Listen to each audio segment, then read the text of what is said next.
Numbers तो आए नहीं, मेजॉरिटी तो आई नहीं, लेकिन एक सपना बरकरार है कि हम भी सरकार बनाएं, कोई प्रधानमंत्री हो जो अलायंस का हिस्सा हो। लेकिन इसके पीछे की कैलकुलेशन आपकी क्या कहती है, और क्या किंग मेकर्स की तरफ नजरें इंडिया अलायंस की भी हैं?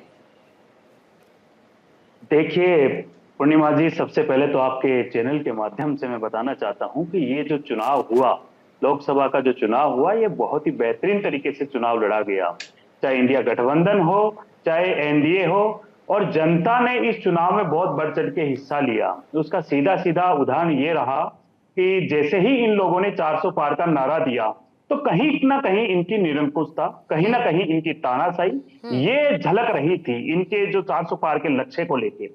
और जनता ने ये तय कर लिया था कि ये चुनाव मोदी वर्सेस जनता का रहेगा। ये मैं बहुत स्पष्ट कहना चाह रहा हूं भारत 24 के माध्यम से, कि जनता ने ये तय कर लिया था कि ये चुनाव होना चाहिए, ये चुनाव होना चाहिए जनता वर्सेस मोदी, ये चुनाव होना चाहिए महंगाई के लिए, ये चुनाव होना चाहिए बेरोजगारी के लिए, ये चुनाव होना चाहिए मानव या अपने आदिवासी के अधिकार के लिए। आप लोगों को इस चैनल के माध्यम से मैं बताता हूं कि आप देखिए कि कहां इन्होंने मछली की बात की, मुसलमान की बात कही, परंतु चुनाव कहां गया?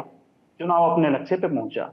नैतिकता तो यही बनती है जो आज माननीय मोदी जी ने कही किया, राष्ट्रपति जी को इस्तीफा दिया, ये नैतिकता बनती है और बनने होने भी चाहिए ये नैतिकता। परंतु कहीं ना कहीं भारतीय जनता पार्टी को ये साफ आईना दिखा है। जिस बात पे ये लोग कह रहे थे कि हम 400 पार जाएंगे, भाई सरकार तो 272 में ही बन जाती है, तो अब कहीं ना कहीं ये साफ जनादेश मोदी के खिलाफ है। ठीक है सुमेश चरण जी, आपने अपना ओपनिंग स्टेटमेंट दिया साहब, और आपने बहुत बातों का जिक्र किया, लेकिन मेरे मूल सवाल का जवाब नहीं दिया। मूल सवाल मेरा कुछ और था, लेकिन आप बीजेपी के इर्द गिर्द घूमते हुए नजर आए, कैसे वो 400 पार नहीं गए, और इसके लिए सरब दिन बीत चुका है। मुझे लगता है 17वीं लोकसभा भंग हो चुकी है, समर्थन पत्र इनके पास है, सरकार बनाने का दावा ये पेश करने वाले हैं, और आपकी मेजॉरिटी नहीं आई है। आपकी मेजॉरिटी सारे दलों को मिलाकर भी नहीं आई है, और इनके पास एनडीए की मेजॉरिटी जो है वो सरकार बनाने के लिए काफी नजर आती है। इसीलिए मेरा वो सवाल आपसे था। आगे आऊंगी तो उस सवाल का जवाब दीजिएगा, लेकिन धनंजय गिरी जी आपके पास आते हुए, क्योंकि सबसे बड़ी बात यह है कि इसमें कोई शक शुबा नहीं, जो बहुत लोग कह रहे हैं कि भाई नरेंद्र मोदी के पास तो एक्सपीरियंस ही नहीं है कोलिशन की गवर्नमेंट चलाने का। वो ऐसे ऐसे पद पर रहे जब कोलिशन को कैसे साथ लेकर जाया जा सके, कैसे कोई मतभेद ना हो, इसकी स्ट्रैटेजी उनको ना पता हो। आज आपके पास कोलिशन है, लेटर्स हम लगातार इधर दिखा रहे हैं जो आपको समर्थन का पत्र मिला है, लेकिन क्या इस वक्त आप अपने आप को इस सिचुएशन में देखते हैं जब सामने से हार्ड बार्गेन होगा, और शायद ना कहते भी उस हार्ड बार्गेन के लिए आपको हां कहना पड़ेगा?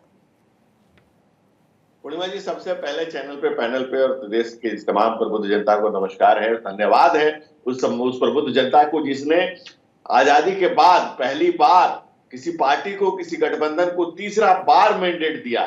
2014 में हम मेजोरिटी के साथ आए थे, और लेकिन हमने सरकार एनडीए की बनाई थी। 2019 में उससे भी बड़ी मेजोरिटी के साथ आए थे, लेकिन सरकार हमने एनडीए की बनाई थी। आज एनडीए सरकार को तीसरी बार मौका मिला, और हम धन्यवाद देते हैं कांग्रेस के अपने मित्र का, जो हमारे उस मानक के लिए समझते हैं। हमें उस मानक, वो तो कह रहे हैं कि हम तो नैतिक हैं ही, लेकिन आप नैतिकता का कितने बड़े पैमाना है, हमें नैतिकता के जिस मूल्य और मानक पर वो लेकर के चल रहे हैं, हम उसके लिए भी उनको धन्यवाद देते हैं। वो बिल्कुल ठीक कर रहे हैं कि वो 99 के चक्कर में पड़े हुए हैं, 99 पर अटके हुए हैं। उनके वोट प्रतिशत 21% है, और हमारे वोट प्रतिशत 37% है। इस 16% के अंतर है। हम उनके पास 99 सीटें हैं, हमारे पास 2.5 गुना सीटें हैं, फिर भी वो हमें कह रहे हैं कि जनता ने आपको रिजेक्ट किया। और ये हमारे लिए कितना बड़ा मानक सेट है।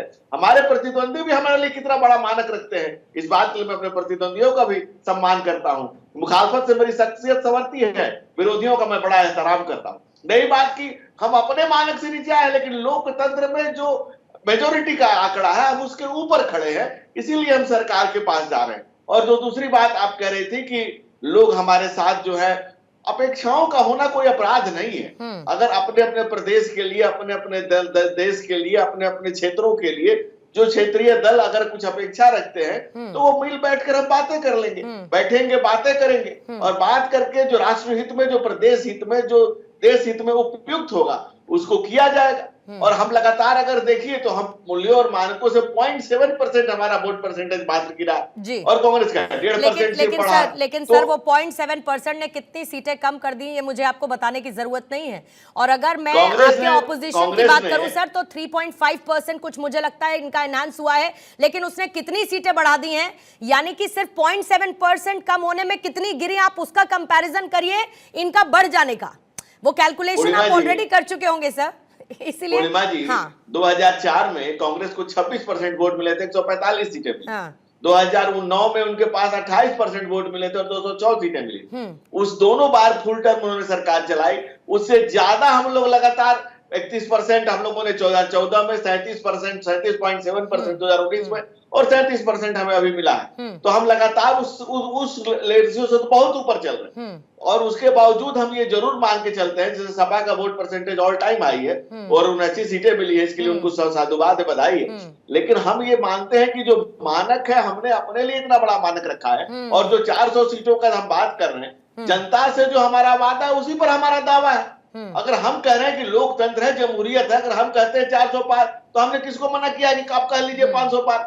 लेकिन कांग्रेस को इतनी हिम्मत भी नहीं हो रही कि 40 पार कह पाए। लेकिन उन्होंने 295 कहा था, वो हो नहीं पाया। लेकिन जो आपने जिक्र किया उसी को आगे बढ़ाते हुए दीपक रंजन के पास जाती हूँ, क्योंकि वो कहते हैं ना कि उम्मीदों का आसमान बहुत बड़ा होना चाहिए, इच्छाओं का, सपनों का आसमान, और वो उड़ान बहुत बड़ी होनी चाहिए। दीपक रंजन, एक तरफ बीजेपी का टारगेट अपने लिए था और दूसरी तरफ अखिलेश यादव की मेहनत, all time high vote percentage रहा। इसके लिए आपको कल भी दिन भर बधाइयां मिली हैं, एक बार फिर से आपको बधाई।